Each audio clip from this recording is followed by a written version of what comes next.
নমস্কার দর্শক বন্ধুরা, স্যান্দনদ্বীপের পর্দায় আপনাদের সকলকে স্বাগত।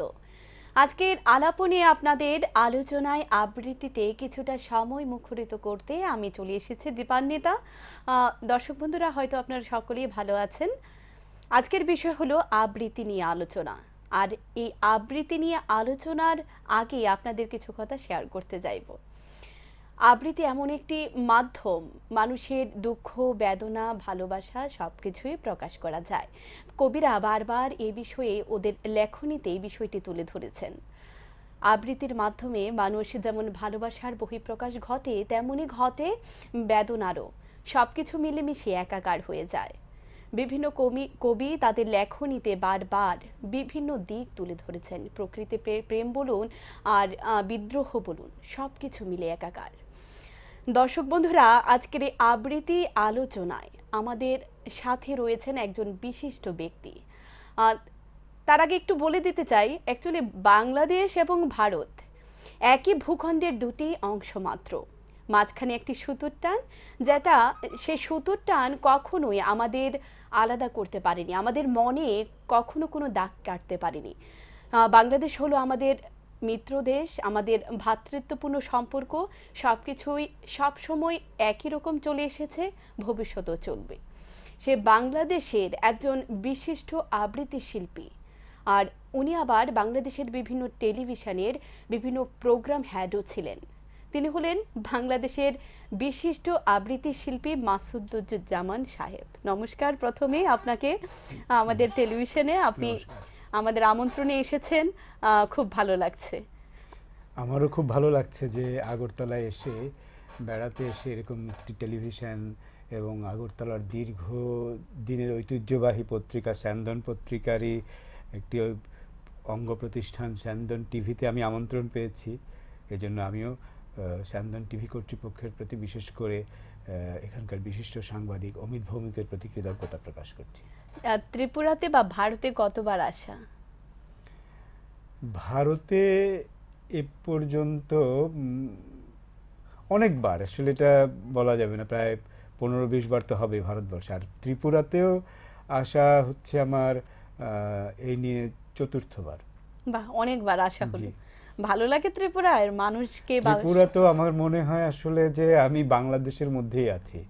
যেটা পশ্চিমবঙ্গে গেলে ভাষাগত একটা বৈচিত্র্য পাওয়া যায়, যেটা ত্রিপুরাতে আসলে সেটা বাংলাদেশের মানুষের ভাষার যে বৈশিষ্ট্য, ত্রিপুরার মানুষের মুখের কথাও বাংলাদেশের মানুষের মতোই, তো মনে হয় না যে আমি বাংলাদেশের বাইরে থাকি। একদম এটা আমার ভাষাগত একটি দিক। অ্যাকচুয়ালি দর্শক বন্ধুরা, ভারত আর বাংলাদেশ সে একই ভূখণ্ড হলেও ত্রিপুরাটা কিন্তু পুরোটাই বাংলাদেশ আর মানে থেকে আলাদা নয়, একটি দেশ থেকে আলাদা নয়। আমাদের ত্রিপুরা বাংলাদেশের যে সংস্কৃতি চর্চা, ঐতিহ্য সবকিছু ত্রিপুরার সাথে বহু মিল রয়েছে, আমরা দেখতে পাই।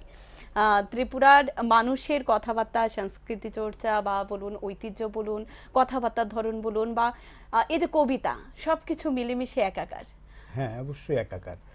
এবং ত্রিপুরার সাথে বিশেষ করে আমরা যারা আবৃত্তি চর্চা করি বাংলাদেশে, বাংলাদেশের আবৃত্তি কর্মীদের সাথে ত্রিপুরায় যারা আবৃত্তি চর্চা করেন, এদের সাথে একটা যোগাযোগ, খুব নিবিড় যোগাযোগ আছে আমাদের। এটা খুব ভালো লাগে যে যদি আমরা ভাবি যে বন্ধুর সংখ্যা যদি আমার 10 জন ধরি, তাহলে তার মধ্যে দেখা যাবে যে আবৃত্তি অঙ্গনের বন্ধু তার মধ্যে 2 জন ত্রিপুরারও আছে। একদম, মানে অনুপাতের জায়গা যদি বলি, তো সেটা তো একটা বড় বিষয়। আর প্রতিনিয়তই ত্রিপুরার বিশেষ করে আগরতলার আবৃত্তি চর্চা এবং বাংলাদেশের আবৃত্তি চর্চার একটা প্রতিনিয়ত এক ধরনের লেনদেনের বিষয় আছে, যে মানে বাংলাদেশের মানুষ এখানে আসছে, ত্রিপুরার আগরতলার শিল্পী কর্মীরাও বাংলাদেশে যাচ্ছেন, তারা বিভিন্ন ওখানে অনুষ্ঠান করছেন, আমরাও আসছি, আমরাও অনুষ্ঠান করছি। এটা মনে হয় যে আসলে নিজেদের মধ্যে, আমরা যেমন বাংলাদেশে থাকতে যে ঢাকা থেকে চট্টগ্রাম যাই, রাজশাহী যাই, বরিশাল যাই, সেরকমই আমাদের মনে হয় যে আমরা ঢাকা থেকে আগরতলা আসলাম আর কি। একদম। আজকে যেহেতু আপনি আমাদের মধ্যে আছেন, অনেকগুলো আবৃত্তি শুনবো, তা তো শুনবই। তার আগে ছোট্ট করে জানতে চাই যে আবৃত্তি জগতে আপনার আশাটা কিভাবে? আচ্ছা, আবৃত্তি জগতে আসা, যদি জগৎ বলেন সেটা একটু বড় হওয়ার পরে, কিন্তু আবৃত্তির সাথে আমার সংশ্লিষ্টতা আমার শৈশবে। আমার বয়স তখন 4 কি 5। সেই সময় আমি প্রথম মঞ্চে দাঁড়িয়ে কবিতা পড়েছি, আবৃত্তি করেছি। সেটা হচ্ছে বাংলাদেশে একটি শিশু সংগঠন আছে, 1952 সালে এটি প্রতিষ্ঠিত হয়েছিল, খেলাঘর বলে সারা বাংলাদেশে এর শাখা সংগঠন আছে। তা আমার সৌভাগ্য হয়েছে যে আমার শৈশবটা কেটেছে খেলাঘরের সাথে, এই শিশু সংগঠনটির সাথে, এবং আচ্ছা। সেখান থেকেই আমার সংস্কৃতি চর্চার শুরু, আবৃত্তি চর্চার শুরু। তো আমি যদি আবৃত্তির বলি সাথে সেই আমার যখন বয়স 4 বছর কি 5 বছর, সে সময় প্রথম আমি মঞ্চে দাঁড়িয়ে কবিতা পড়েছি। এই ছোট্টবেলা থেকেই আবৃত্তির সাথে জড়িত। জি, জি। বড় হয়ে ওঠার পরে সেই প্রবণতাটা নিশ্চয়ই আরো হ্যাঁ, বেড়ে গেছে। বড় হওয়ার পরে 1990 সাল 91 সাল থেকে আমি সাংগঠনিকভাবে যে আবৃত্তি চর্চা, সেই সাংগঠনিক আবৃত্তি চর্চার সাথে সম্পৃক্ত হই, যা এখনো পর্যন্ত আমি ধরে রেখেছি, বা আমি সাংগঠনিক আবৃত্তি চর্চার সাথে আছি। এবং আমাদের সংগঠনের নাম ঢাকার অন্যতম আবৃত্তি সংগঠন বাংলাদেশের স্রোত আবৃত্তি সংসদ, যার সাথে আমি পথ চলা শুরু করেছিলাম 1991 সালে, আজ থেকে প্রায় 33 বছর আগে। এখন যদি ছোট্ট করে একটা আবৃত্তি শুনে নিই, মনে হয় এটা দর্শকদের জন্য খুব হ্যাঁ, ভালো অবশ্যই। হবে। তা আমি প্রথমেই নিবেদন করতে চাই আসলে বিশ্ব বাঙালির কবি, বিশ্বকবি রবীন্দ্রনাথ ঠাকুরের গীতাঞ্জলির তৃতীয় কবিতাটি দিয়ে, যেটি আমার কাছে একটা প্রার্থনার মতো মনে হয়, এবং এই যে আমাদের মানুষের মধ্যে মানুষের সম্মিলন, তাই ঘটে। তো আমি সেটা দিয়েই আমার পরিবেশনা শুরু করছি। কত অজানারে জানাইলে তুমি, কত ঘরে দিলে ঠাঁই, দূরকে করিলে নিকট বন্ধু, পরকে করিলে ভাই। পুরনো আবাস ছেড়ে যাই যবে, মনে ভেবে মরি কি জানি কি হবে। নূতনের মাঝে তুমি পুরাতন, সে কথা যে ভুলে যাই। দূরকে করিলে নিকট বন্ধু, পরকে করিলে ভাই। জীবনে মরণে নিখিল ভুবনে, যখনই যেখানে লবে, চিরজনমের পরিচিত ওহে, তুমিই চেনাবে সবে। তোমারে জানিলে নাহি কেহ পর, নাহি কোনো মানা, নাহি কোনো ডর। সবারে মিলায়ে তুমি জাগিতেছ, দেখা যেন সদা পাই। দূরকে করিলে নিকট বন্ধু, পরকে করিলে ভাই।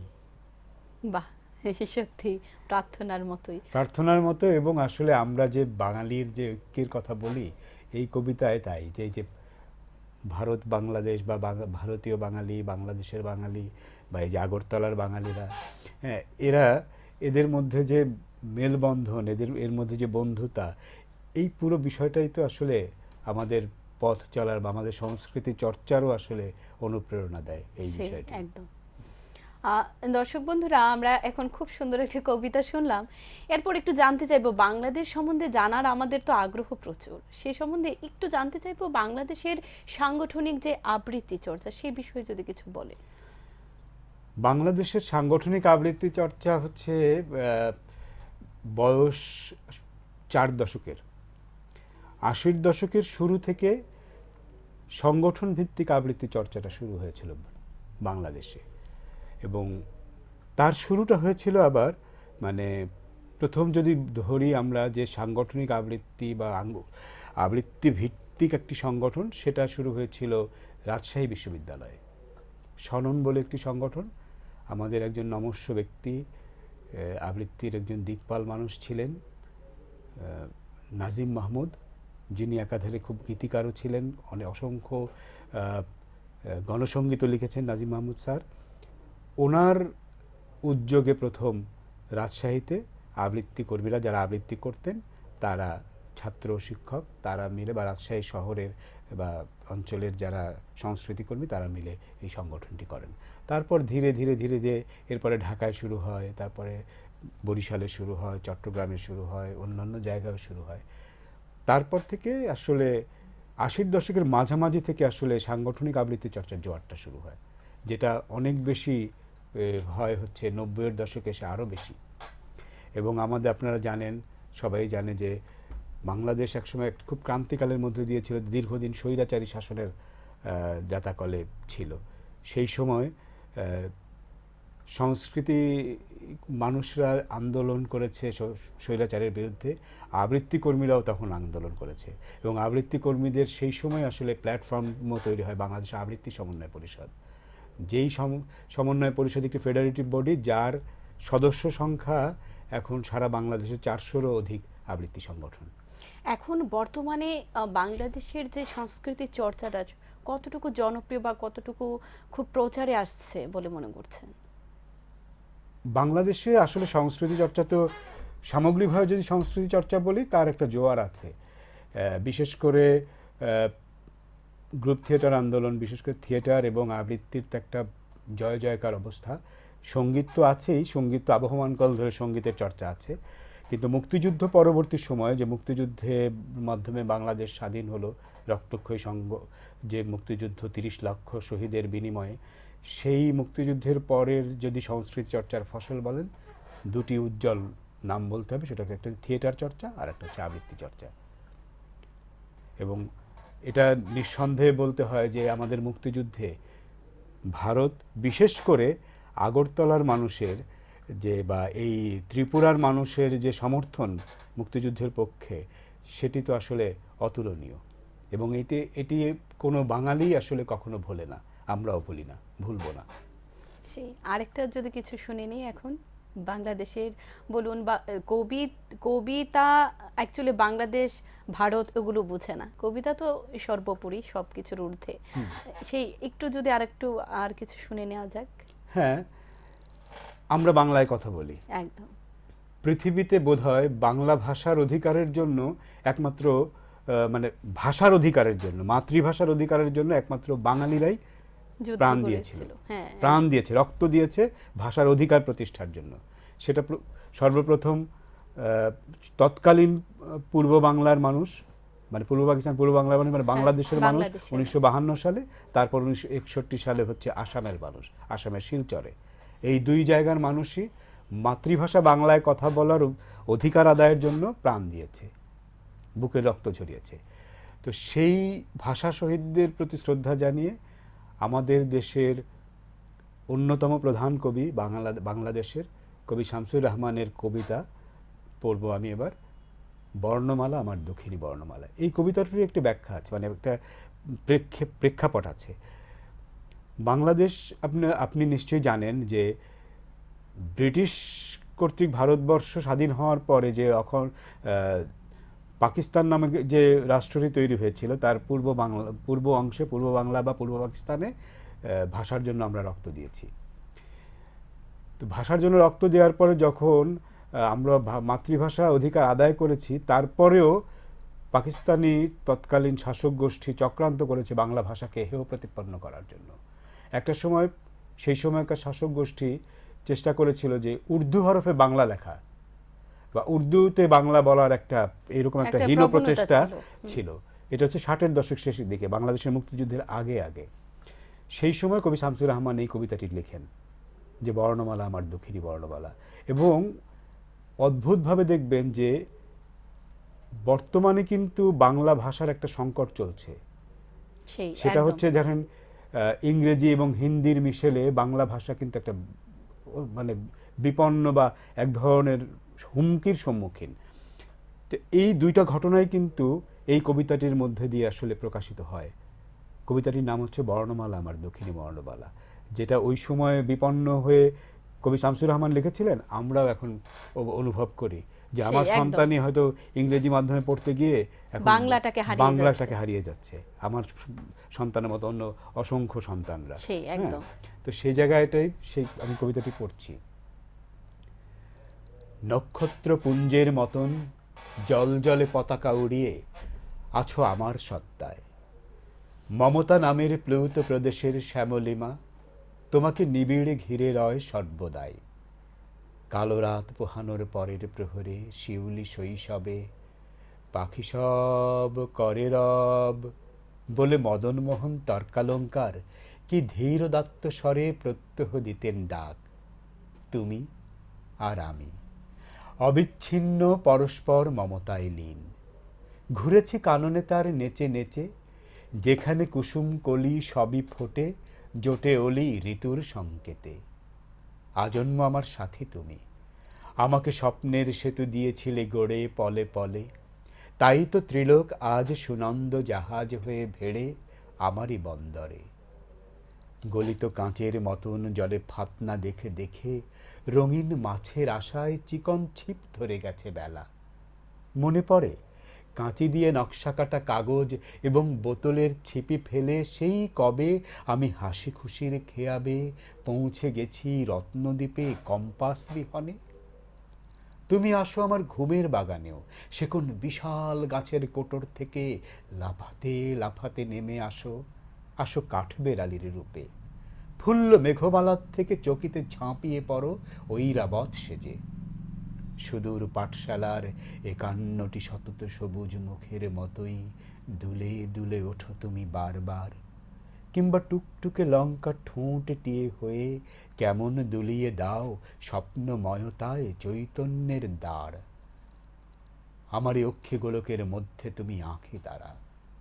যুদ্ধের আগুনে, মারির তাণ্ডবে, প্রবল বর্ষায়, কি অনাবৃষ্টিতে, বার বনিতার নূপুর নিক্কণে, বনিতার শান্ত বাহুর বন্ধনে, ঘৃণায় ধিক্কারে, নৈরাজ্যের এলো ধাবারি চিৎকারে সৃষ্টির ফাল্গুনে। হে আমার আঁখি তারা, তুমি উন্মিলিত সর্বক্ষণ জাগরণে, তোমাকে উপড়ে নিলে বলো তবে কি থাকে আমার। ১৯৫২র দারুণ রক্তিম পুষ্পাঞ্জলি বুকে নিয়ে আছো সগৌরবে মহীয়সী।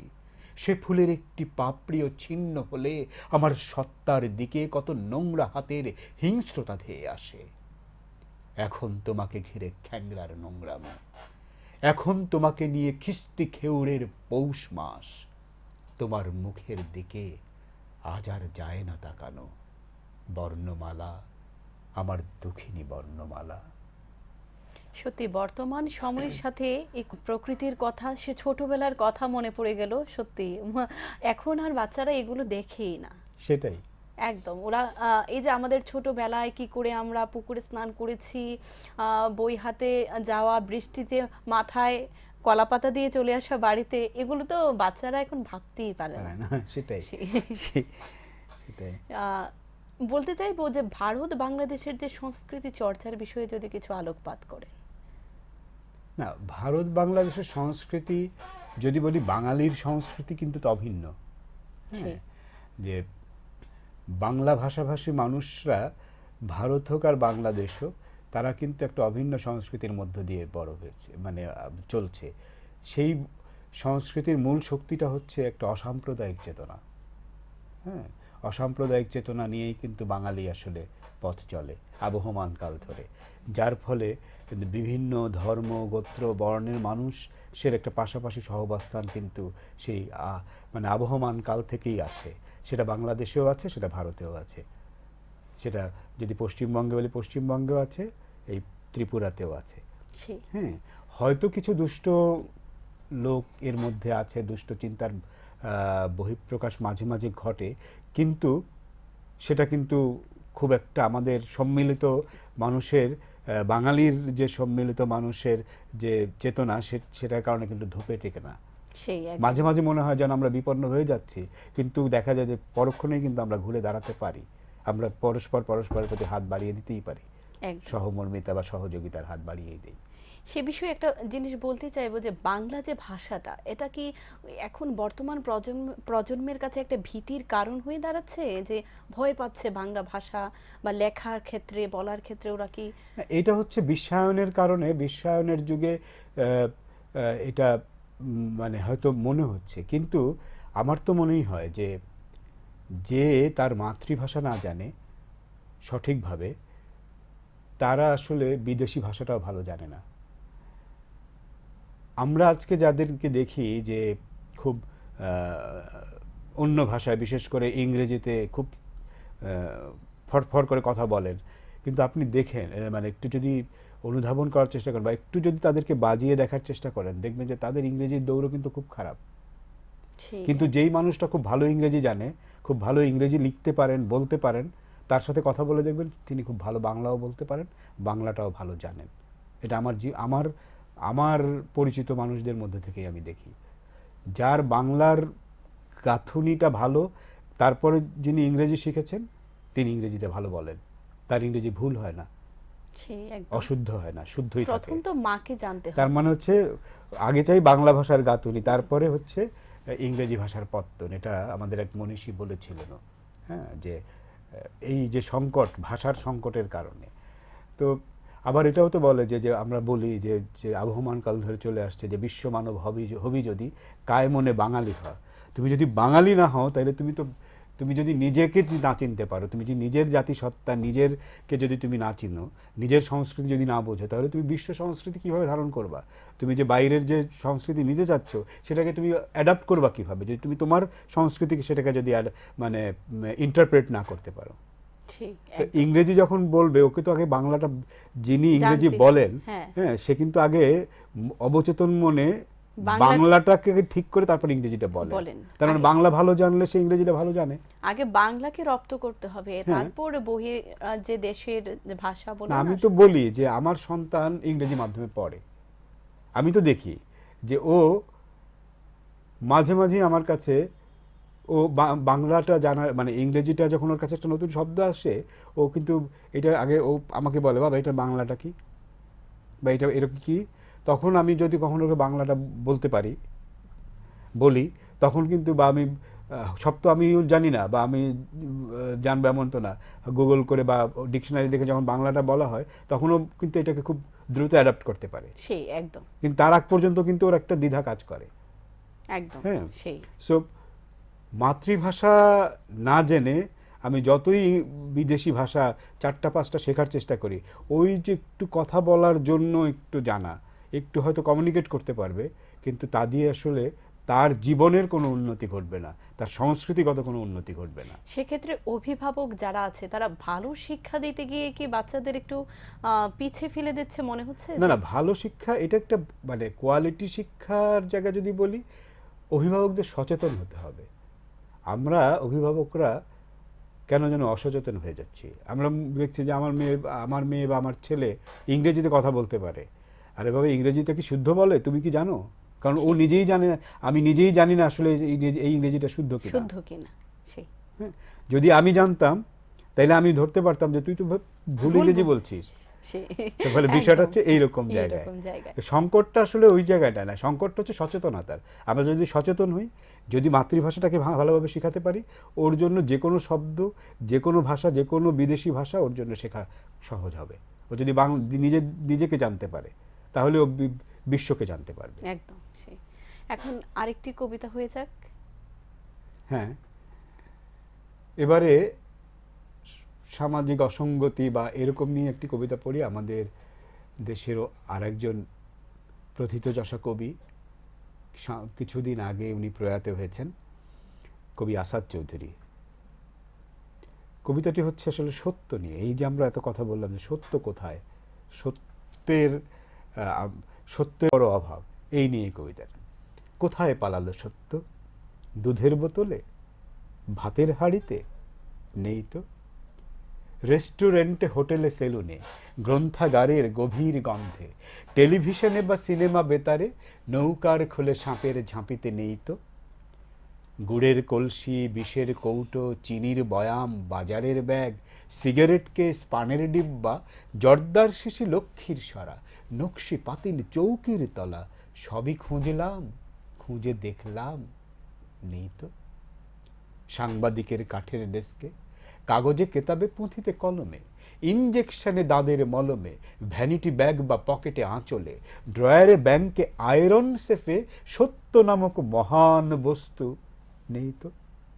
কবিতায় নেই, সঙ্গীতে নেই, রমণীর চারু ভঙ্গিতে নেই, পাগলের গাঢ় প্রলাপেও নেই, নাটকের কোনো সংলাপে নেই, শাসনেও নেই, ভাষণেও নেই, আঁধারেও নেই, আলোতেও নেই, রেখাতেও নেই, লেখাতেও নেই, উত্তরে নেই, প্রশ্নেও নেই, লেবাসেও নেই, সিলেবাসে নেই, পারমিটে নেই, বোনাসেও নেই, হতাশায় নেই, আশাতেও নেই, প্রেম প্রীতি ভালোবাসাতেও নেই, এমনকি কালোবাজারেও নেই। কোথায় গেলেন সত্য? কবিতাগুলি যেমন লাগছে জীবনমুখী, সত্যি সত্যের এখন খুবই অভাব। দেখা যায় সব জায়গাতেই মিথ্যা এত উপরে উঠে গেছে, সত্যকে খুঁজে পাওয়া হ্যাঁ, খুবই কঠিন। একটু তো কঠিন হয়েই যাচ্ছে, আমাদের জীবন কঠিন হয়ে যাচ্ছে। সে কারণেই ওই ইসের কবিতাটা বলতে হয় যে সে ছিল একদিন আমাদের যৌবনে কলকাতা, বেঁচে ছিলাম বলেই সবার কিনেছিলাম মাথা। আর তাছাড়া ভাই আমরা সবাই জেনেছিলাম হবে নতুন সমাজ চোখের সামনে, বিপ্লবে বিপ্লবে যাবে খোলনলিচা পাল্টে বিচার করবে নিচু জনে। কিন্তু সেদিন খুব কাছে নয়, জানেন সেটা মনে মিত্র বাবু মশাই বিষয় আশয় বাড়িয়ে যান, তাই মাঝে মধ্যে ভাবেন তাদের নুন আনতে পান্তাই নিত্য ফুরোয় যাদের সাধাল্লাদের শেষ তলারিটুকু চিরটাকাল রাখবে তাদের পায়ের তলার কুকুর। সেটা হয় না বাবা বলেই থাবা বাড়ান যতেক বাবু, কার ভাগে কি কম পড়ে যায় ভাবতে থাকেন ভাবুক। অমনি দু চোখ বেয়ে অলপ পেয়ে ঝরে জলের ধারা, বলেন বাবু হা বিপ্লবের সব মাটি সাহারা। কুমির কাঁদতে থাকে আয় আমাকে নামা নামা বলে, কিন্তু বাপু আর যাব না চড়াতে জঙ্গলে। আমরা ঢের বুঝেছি খেদি পেঁচি নামের সব আদর, সামনে গেলেই ভরবে মুখে প্রাণ ভরে তাই সাধো। তুমি সে বন্ধু না যে দুবধু না, জলে হাজার চোখে দেখতে পাবে তাকে, সে কি যেমন তেমন লোকে। তাই সব অমাত্য পাত্র মিত্র এই বিলাপে খুশি, ছুরিখানাই কেবল সত্য আর যে সবই ভূষি। ছিছি হায় বেচারা শুনুন যারা মস্ত পরিত্রাতা, এ কলকাতার মধ্যে আছে আর একটা কলকাতা, হেঁটে দেখতে শিখুন ঝরছে কি খুন দিনে রাতের মাথায়। আর একটা কলকাতায় সাহেব বাবু মশাই।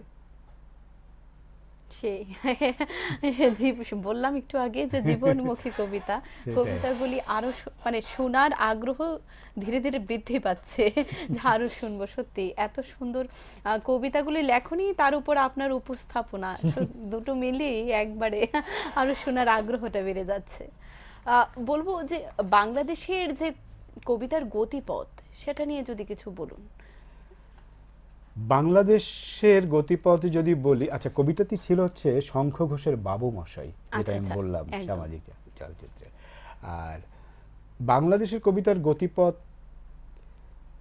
বাংলাদেশ তো আসলে আবহমান কাল ধরে একটা সংগ্রামী জাতি বাঙালি, আর বাংলাদেশের বাঙালিরা আরো বেশি সংগ্রাম করেছে। সেই ব্রিটিশ বিরোধী আন্দোলন যদি বলেন সেটা, আর বাংলাদেশের একটা অংশের মানে বিস্তীর্ণ অঞ্চল, যেই অঞ্চলের মানুষ সারা জীবন সংগ্রাম করে, সেই সংগ্রামটা হচ্ছে প্রকৃতির বিরুদ্ধে।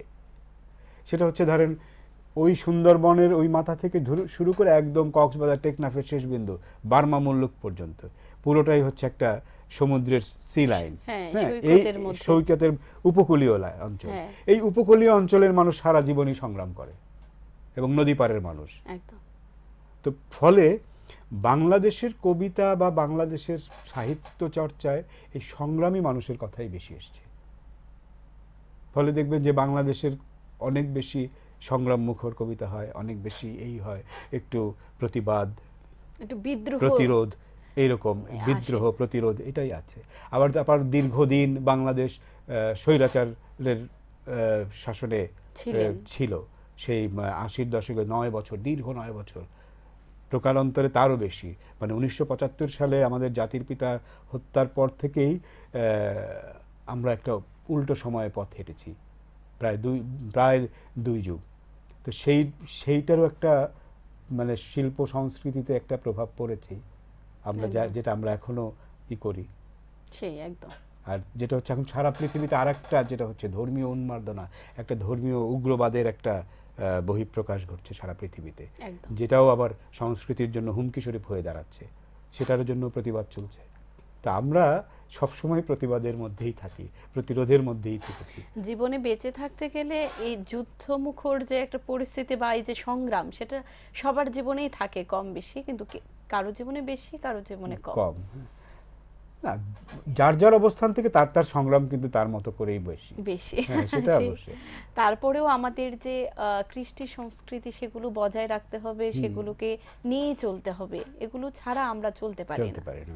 সেই সেই আরেকটা যদি কিছু শুনে আচ্ছা, আমি শুনতে একটু ইচ্ছে দেখি, করছে বহু। একটু এবার শোনাবো, অসুবিধা নেই। হ্যাঁ, একদম। জীবনমুখী কবিতাগুলো শুনতে মনে হয় নিজের জীবনে কিছু কিছু অধ্যায় আছে যেগুলো ফুটে ওঠে, হুম। মনে হয় এই কথাটা তো ভুলে গেলাম, এটা তো আমার জীবনে হয়েছিল এই আমার একটি খুব প্রিয় কবিতা, এটিও প্রকারান্তরে আমাদের যাপিত জীবনের সংগ্রামের কথাই বলে। সেটি হচ্ছে আমাদের দেশের একজন অকাল প্রয়াত কবি ছিলেন, কবি রুদ্র মোহাম্মদ শহীদুল্লাহ, আচ্ছা। যিনি মাত্র 34 বছর বয়সে মারা গিয়েছিলেন। এই যে বাংলাদেশে আবৃত্তির আন্দোলন দেখেন, বা কবিদের যে সংগঠন, কবিতা পরিষদ, জাতীয় কবিতা পরিষদ, ও বাংলাদেশে প্রতি বছর যে জাতীয় কবিতা উৎসব হয়, এবং বাংলাদেশের সাংস্কৃতিক আন্দোলনের অন্যতম যে প্ল্যাটফর্ম সম্মিলিত সাংস্কৃতিক জোট, যার নির্বাহী পরিষদের সদস্য আমি তো সেই সেই সম্মিলিত সাংস্কৃতিক জোট, এই যে সংগঠনগুলি গড়ার পেছনের অন্যতম কারিগর হচ্ছেন এই রুদ্র মোহাম্মদ শহীদুল্লাহ। তার কবিতা অভিমানের খেয়া। এতদিন কিছু একা থেকে শুধু খেলেছি একাই, পরাজিত প্রেম তনুর তিমিরে হেনেছে আঘাত, পারিজাতহীন কঠিন পাথরে, প্রাপ্য পাইনি করাল দুপুরে, নির্মম ক্লেদে মাথা রেখে রাত কেটেছে প্রহর বেলা। এই খেলা আর কতকাল, আর কতটা জীবন, কিছুটা তো চাই, হোক ভুল, হোক মিথ্যে প্রবোধ, অভিলাষী মন চন্দ্রে না পাক, জ্যোৎস্নায় পাক সামান্য ঠাঁই, কিছুটা তো চাই, কিছুটা তো চাই।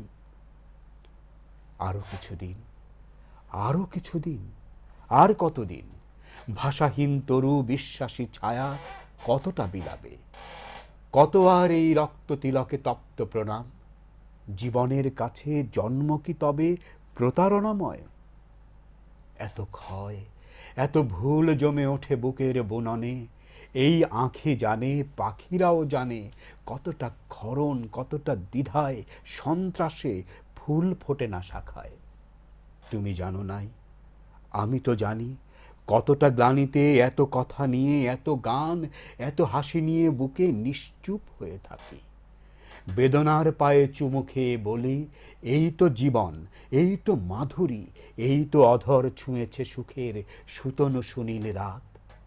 তুমি জানো নাই, আমি তো জানি, মাটি খুঁড়ে কারা শস্য তুলেছে, মাংসের ঘরে আগুন পুষেছে, যারা কোনো দিন আকাশ চায়নি, নীলিমা চেয়েছে শুধু, করতলে তারা ধরে আছে আজ বিশ্বাসী হাতিয়ার, পরাজয়ে এসে কণ্ঠ ছুঁয়েছে লেলিহান শিখা, চিতার চাবুক মর্মে হেনেছে মোহন ঘাতক, তবু তো পাওয়ার প্রত্যাশা নিয়ে মুখর হৃদয়, পুষ্পের প্রতি প্রসারিত এই তীব্র শোভন বাহু, বৈশাখী মেঘ ঢেকেছে আকাশ, পালকের পাখি নিড়ে ফিরে যায়, ভাষাহীন এই নির্বাক চোখে আর কতদিন, নীল অভিমানে পুড়ে একা আর কতটা জীবন, কতটা জীবন।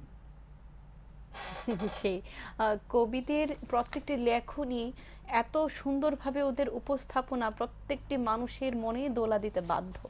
সেক্ষেত্রে আরেকটু বলতে চাইবো যে এখন বর্তমান যুগের যে কিছু কবি উঠে আসছেন, নতুন নতুন প্রতিভা, ওদের সম্বন্ধে যদি কিছু বলে।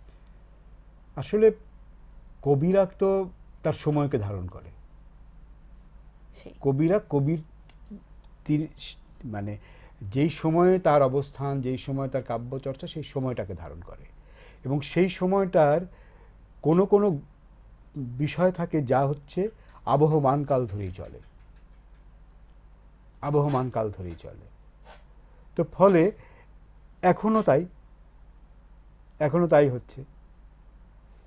নতুন নতুন কবিদের লেখনী আধুনিকতার ছোঁয়া। আধুনিকতার ছোঁয়া তো আছেই। এখন হচ্ছে কি যে এই তথ্য প্রযুক্তি বলি, এখন সারা পৃথিবী আমাদের হাতের মুঠোয়। তো সারা পৃথিবীর সাহিত্য সম্পর্কে আমরা এখন জানতে পারি, বুঝতে পারি, যেটা আগের দিনে যে পারতো না, মানুষ জানতো না, অবশ্যই জানতেন, কিন্তু সেটা মানে হয়তো যার অনেক বেশি ঝোঁক ছিল তারা আসলে সে সন্ধান করে বেড়াতেন, সাধারণ মানুষ কিন্তু না। কিন্তু এখন সাধারণ মানুষের কাছে বা যারা মোটামুটি সাহিত্য চর্চা করে সবার কাছে সবকিছুই অ্যাভেলেবেল হয়ে যাচ্ছে। হ্যাঁ, আগে ধরেন কাফকার একটা বই খুঁজতে গেলে মানে জান বেরিয়ে যেত, আর এখন গুগল করলেই কাফকার আপনি সমস্ত রচনা পাবেন। বা এই মুহূর্তে আমেরিকার সাহিত্য চর্চা কিরকম, বা সুইডিশ সাহিত্য চর্চা কিরকম, বা ইউরোপের সাহিত্য চর্চা কিরকম, জাপানের সাহিত্য চর্চা কিরকম, বা ভারতবর্ষেরই অন্যান্য অংশের মানুষ কি ভাবছে, অন্যান্য রাজ্য সেখানকার সেই সংস্কৃতির মানুষ কি ভাবছেন, তাদের কি ভাবনা, সেটা কিন্তু আমরা সব পেয়ে যাচ্ছি। তো ফলে এখন তো আরো বেশি আধুনিক হচ্ছে মানুষ, আরো বেশি অনেক বেশি আধুনিকতা তো তৈরি হচ্ছে। কিন্তু বলে না যে পুরনো চাল ভাতে বাড়ে, যে পুরনো যেই আমাদের রসদগুলি রয়ে গেছে সেগুলোকে অবলম্বন করেই কিন্তু আমাদেরকে সামনে এগিয়ে যেতে হবে। অতীত না থাকলে বর্তমান হয় না, বর্তমানকে ধরেই আমরা ভবিষ্যতের দিকে আগাই। তার মানে আমার ভিতটা হচ্ছে অতীতে। সেই এখন অত্যাধুনিক যুগটা এতে কি কবিতা চর্চা বা কবিদের ক্ষেত্রে অনেকটা সহজলভ্য হয়ে গেছে, অনেকটা খুব ভালো মানে সহজলভ্য মানে কি, প্রচারটা সহজ হয়েছে। আপনি আজকে বা আমি যে কেউ আমার মনের ভাব আমি ফেসবুকে, টুইটারে বা এখন তো টুইটার নেই, এক্স বলি, বা ইনস্টাগ্রাম বা অন্যান্য যে সামাজিক যোগাযোগ মাধ্যমগুলি আছে সেখানে লিখে আমি মনের ভাবটা ব্যক্ত করে দিলাম এবং সেটা ছড়িয়ে যাচ্ছে। তার মধ্যে যদি কোনোটা ক্লিক করে সেটা আবার ভাইরাল হয়ে যাচ্ছে, ফলে ছড়িয়ে যাচ্ছে। কিন্তু তো ফলে আজকে বাংলাদেশের একটা ছেলে বা একটা মেয়ে, বা ত্রিপুরার একটা ছেলে বা আগরতলা শহরের একটা মেয়ে কি ভাবছে সেটা কিন্তু মুহূর্তের মধ্যে সেই নিকারাগুয়ায় বসেও একজন পেয়ে যাচ্ছে। আবার এখন তো মানে এআই এর কারণে, আর্টিফিশিয়াল ইন্টেলিজেন্স বা অন্যান্য কারণে তো ট্রান্সলেশনেরও তাৎক্ষণিক সুবিধা আছে। ফলে মানে আদান প্রদানটা বাড়ছে। এখন সমস্যা হচ্ছে এই আদান প্রদানটা অ্যাডাপ্ট করার বিষয়টা আছে কিনা। ওইখানেই বললাম যে আসলে আগে নিজেকে জানো, সংস্কৃতি জানো, তাহলে অন্য সংস্কৃতিকে তুমি অ্যাডাপ্ট করতে পারবে। আর যদি আমি না জানি তাহলে ভুলভাল জানবো, ভুলভাল করবো, একদম ভুলভাল ইন্টারপ্রেট হবে। সেই সব জিনিসেরই ভালো দিকও থাকে, খারাপ দিকও থাকে। এখন গ্রহণ কি করছে বা গ্রহণযোগ্যতার উপরে নির্ভর করবে, মানে ওইখানে বিবেচনা বোধটা, এবং সেজন্যই আসলে নিজেকে তৈরি হতে হবে, নিজেকে চিনতে হবে। আমরা চেনার আগেই প্রচার, নিজেকে চেনার আগে নিজের প্রচারে নেমে পড়ি। একদম এইটা একটা বড় মানে এই তথ্য প্রযুক্তির অভূতপূর্ব সাফল্যের এটাও একটা বাজে দিক বলা যায়। সেই এখন আবৃত্তি শেখার জন্য কিছু কিছু ক্লাস হয়, যেমন আগে গানের ক্লাস হতো, আবৃত্তি চর্চাটা আগে এইভাবে চর্চায় ছিল না যে ক্লাস করে শিখতে হবে, নিজের মন থেকে কবিরা উঠে এসেছে। আবৃত্তি তো ওই যে বললাম যে আসলে একটা সময় ছিল হচ্ছে যে একক মানুষ তার ভাবনাটা কবিতা পড়ে প্রকাশ করতেন, এবং সেখান থেকে এবং সেখানে এবং প্রয়োজনে সময়ের সাথে সাথেই যখন এটা একটা সামষ্টিক চর্চার ভিতরে আসলো, তখন আসলে কিন্তু এই বিষয়গুলি তৈরি হলো, কর্মশালার বিষয় তৈরি হলো, ক্লাসের বিষয় তৈরি হলো, এক ধরনের পাঠ্যক্রম তৈরি হলো যে উচ্চারণ শিখতে হবে, ছন্দ শিখতে হবে, ভাব রস শিখতে হবে। হ্যাঁ, আমরা কি আসলে যদি আপনি দেখেন যে বাংলা ব্যাকরণে কি উচ্চারণের কথা বলা আছে না? যেমন বাংলা ব্যাকরণে কিন্তু বলা আছে বর্ণমালা মানে ব্যঞ্জন বর্ণ 5টি বর্গে বিভক্ত, বাংলা ব্যঞ্জন বর্ণ, এবং সেই বর্গে বিভক্ত হওয়ার পরে আবার এটা হচ্ছে উচ্চারণ কৌশলে এটা আবার 5 ভাগে বিভক্ত। কণ্ঠবর্ণ, ওষ্ঠবর্ণ, তালব্য বর্ণ, মূর্ধা বর্ণ, এরকম করে 5টা ভাগে বিভক্ত। আবার ক বর্গ, চ বর্গ, প বর্গ। তো এখন যদি ওই পাঠ্যক্রমের মধ্যে যদি ক্লাসে যদি এইটাকে যদি ব্যবহারিক জায়গাটা শিখিয়ে দেওয়া যেত, আমরা তত্ত্বটা জেনে গেছি, বেসিকটা জানা হয়ে গেল, তত্ত্বটা জানছি, তত্ত্বটাকে প্রয়োগে ব্যবহার করতে পারছি কিনা। আমি গাড়ি চালাতে জানি, যে গাড়ির ইগনিশনে গিয়ে গাড়ির চাবিটা ঘোরালে গাড়ি স্টার্ট হবে, তারপর অ্যাক্সিলারেটরে চাপ দিতে হবে, তারপরে ডাইনে বামে ঘুরে আমি গাড়ি চালাতে পারবো। এটা আমি জানি। আমি কি গাড়ি চালাতে পারি? সবাই কি গাড়ি চালাতে পারে? এটা শিখতে হয়। শিখতে হয়। তার মানে আমি ব্যাকরণে পড়ে আসছি ক বর্গ, চ বর্গ, ট বর্গ, কণ্ঠবর্ণ, ওষ্ঠবর্ণ, নাসিক্য বর্ণ, ব্যাকরণে পড়ে পরীক্ষা দিয়ে পাশ করে চলে আসছি, কিন্তু কখনো প্র্যাকটিস করে দেখি নাই ক, এই যে কণ্ঠবর্ণ, কেন কণ্ঠবর্ণ হইল, কোথাও বাঁধে না। ক বা যে ন, দন্ত ন দাঁতের সাথে লাগে, লাগছে। মূর্ধন্য এই যে লাগে, তালুতে লাগছে। তালুতে লাগে বা মূর্ধায় লাগে, তালু কোনটা মূর্ধা কোনটা, এই এই এই যে উচ্চারণ কৌশলটা যদি ক্লাসে, যদি ওই ব্যাকরণ ক্লাসে যদি শিখিয়ে দেওয়া যেত, তাহলে যে আমাদের যে উচ্চারণের যে সংকট, এই সংকটটা হতো না। একদম। হ্যাঁ, সূত্রগুলি যদি ওইখানে শিখিয়ে দিত, এই বর্ণমালা উচ্চারণটা যদি ক্লাসে শেখানো হয়ে যেত, সেটা আমি বাংলাদেশে, আমাদের বাংলাদেশেও এটা হয় না, কোনোদিনই হয় নাই। আমরা ছোটবেলা থেকে ওই ক বর্গ চ বর্গ পড়ে শিখে আসছি। যখন আমরা আবৃত্তি চর্চা করতে আসলাম, এই চর্চা করতে এসে শিখলাম যে এইটা এইখানে এইখানে হয়, তখন চর্চা করে করে বোঝার চেষ্টা করলাম এবং তখন শিখলাম, বুঝলাম, এখন মানুষকে শেখাতে পারি। কিন্তু এইটা যদি পাঠ্যক্রমের মধ্যেই থাকে, তাহলেই কিন্তু এই উচ্চারণের দৈন্যতা বাঙালির অনেকাংশে কমে যাবে। একদম সেই। আমরা তো অনেক কথাই বললাম, আর সময়সীমাটাও একেবারেই স্বল্প। তো এখন আমি ছোট্ট করে জানতে চাইবো যে ছোট ছোট কচি কচি বাচ্চারা এখন শিখছে, বলছে, বিভিন্ন প্ল্যাটফর্মে পারফর্ম করছে, ওদের উদ্দেশ্যে যদি কিছু একটা বলেন।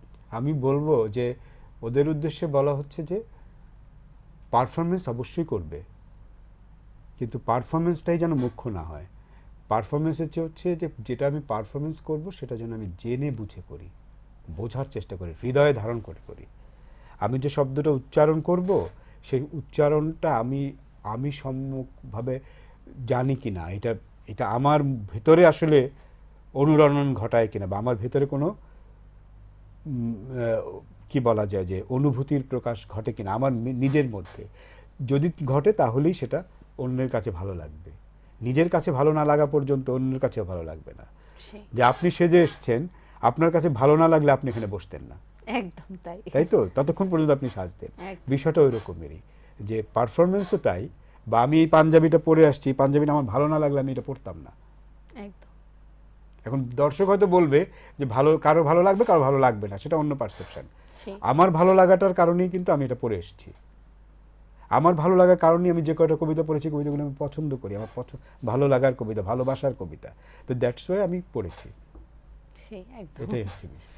আর শেষে একটা কবিতা দিয়ে আমরা আবার শেষ করতে হবে অনুষ্ঠানের সময়সীমা একেবারেই না, সীমিত। সেটা তো থাকেই। একদম। তো আমি এবার যে কবিতাটি পড়বো সেটা হচ্ছে আমাদের দেশের কবি নির্মলেন্দু গুণের কবিতা, যার মধ্য দিয়ে বাঙালিত্বের কথা বলা হচ্ছে, বিশ্ব বাঙালির কথা বলা হচ্ছে, এবং মানে পৃথিবীর মানুষের যে বিভেদ ঘুচিয়ে দেওয়ার যে মানুষের ঐকান্তিক চেষ্টা, মুক্তিকামী মানুষের ঐকান্তিক চেষ্টা, সেই কথা বলা হয়েছে। কবিতাটির নাম হচ্ছে পৃথিবী জোড়া গান। পৃথিবী নামের এই ক্ষুদ্র গ্রহটিকে কখনো কখনো খুব পূর্বপুরুষের ভিটে বাড়ি বলে মনে হয়। তখন আনন্দে মন ভরে ওঠে। আহা, কি যে ভালো লাগে! গর্বে আমার পা পড়ে না মাটিতে।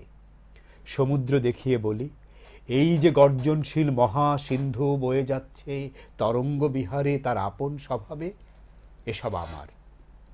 রাতের নির্জন আকাশ দেখিয়ে বলি, এই যে নক্ষত্রপুঞ্জ অনাবৃত মহাকাশে ঝুলে আছে, এগুলো আমার। পৃথিবীর উচ্চতম পর্বত শৃঙ্গের দিকে অঙ্গুলি নির্দেশ করে বলি, অফসেট নীলে মোড়া ওই যে তুষারে আবৃত চূড়া দেখা যায়, ওখানে আমার স্বপ্ন চঞ্চল প্রপাতে বহমান। উদিত সূর্যের দিকে দুহাত উঁচিয়ে বলি, এই তো আমার দেশ, আমার জন্মভূমির শুরু। দিন শেষে এসে যেখানে অস্ত যাবে, সেখানেই আমার শেষ। আপাতত এইটুকু আমার হোক, পরে না হয় আবার আমার অশ্বমেধ যজ্ঞের ঘোড়াকে অস্তহীন আকাশে পাঠাবো। আপাতত সূর্য হোক আমার জন্মভূমির ভৌগোলিক সীমান্ত প্রহরী। আকাশ মৃত্তিকা ঘেরা এ পৃথিবী দয়াবতী জননী আমার, তার গর্ভদেশ পড়েছে বঙ্গীয় কাশবনে, তাই তাকে ভালোবেসে বলি জন্মভূমি, বলি আমার স্বদেশ। জননী কি গর্ভস্থলটুকু শুধু? জননী কি শুধুই জরায়ু? জননী সমস্ত দেহ তার আনখ মস্তক। জানি জন্ম আর জন্মভূমি এ দুয়ের ফাঁক দিয়ে প্রবেশ করেছে বৈরিকালের বাতাস। তাই শ্রেণীদ্বন্দ্বে খণ্ডিত হচ্ছে পৃথ্বী এত খণ্ড খণ্ড রূপে। এই দ্বন্দ্ব ঘুচে গেলে পর আবার সম্পূর্ণরূপে মহামানবের পুণ্যতীর্থে জাগিবেন জন্মভূমি জননী আমার। সপ্ত সিন্ধু ১৩ নদী ১০ দিগন্তের ডাকে আবার নতুন করে ফিরে পাবো জনারণ্যে হারানো সে মাকে। সাদা কালো শ্যামল পিঙ্গল দীর্ঘ খাটো সকল মানুষ সেদিন আবার সে এক কাতারে দাঁড়াবে। সেই মহামিলনের ভোরে সমস্ত পৃথিবী জুড়ে উঠবে নতুন সূর্য। এক কণ্ঠে গীত হবে শত কোটি কণ্ঠের সঙ্গীত। সেই নবভৌগোলিক শিখার আগুনে ভস্ম হবে পুরনো প্রাচীর। তখন তখন এশিয়া মিলবে আফ্রিকার সনে, আর ভূমিহীন উপেনের মনে যুক্ত হবে লুমুম্বার প্রাণ। প্রসারিত হবে জন্মভূমি, আবার ধ্বনিত হবে নতুন পৃথিবী জোড়া গান। প্রসারিত হবে জন্মভূমি, আবার ধ্বনিত হবে নতুন পৃথিবী জোড়া গান। সত্যি অসাধারণ, খুব ভালো লাগলো। আপনি আপনার মূল্যবান সময় দিয়েছেন আমাদের এবং দর্শক বন্ধুদের। দর্শক বন্ধুরাও হয়তোবা অনেক বেশি উপভোগ করেছে আপনার প্রত্যেকটি উপস্থাপন করা প্রত্যেকটি কবিতা। আহ, আমার সাথে আমার যেমন মনে হচ্ছে সত্যি জীবনমুখী কবিতা, দর্শকদেরও তাই হয়তোবা মনে হচ্ছে। আবার আসবেন, বারবার আসবেন, আমাদের সকলকে কবিতা শোনাবেন, এটাই আশা রাখবো। আমারও ইচ্ছা আসবো বারবার। আগরতলার মানুষ আমন্ত্রণ জানালেই আসবো, না জানালেও আসবো বেড়াতে। হ্যাঁ, সেই এটা আমার মনে হয় যে নিজের জায়গা। তো আগরতলার মানুষের কল্যাণ হোক, ত্রিপুরার মানুষের কল্যাণ হোক, ভারত বাংলাদেশের মৈত্রী দীর্ঘজীবী হোক। সেই একদম। দর্শক বন্ধুরা, আপনারা এতক্ষণ ছিলেন আমাদের সাথে, আর আমাদের সাথে ছিলেন বিশিষ্ট আবৃত্তি শিল্পী। উনার প্রত্যেকটি কবিতা সত্যি অসাধারণ, অসাধারণ উপস্থাপনা উনার। আর প্রত্যেকটি কবিতা আপনারা এবং আমরাও সকলে খুব উপভোগ করেছি। আপনারাও নিশ্চয়ই অনেক উপভোগ করেছেন। এভাবেই জুড়ে থাকবেন আমাদের সাথে। আবার দেখা হবে আপনাদের সাথে। সে পর্যন্ত সকলেই ভালো থাকুন। নমস্কার।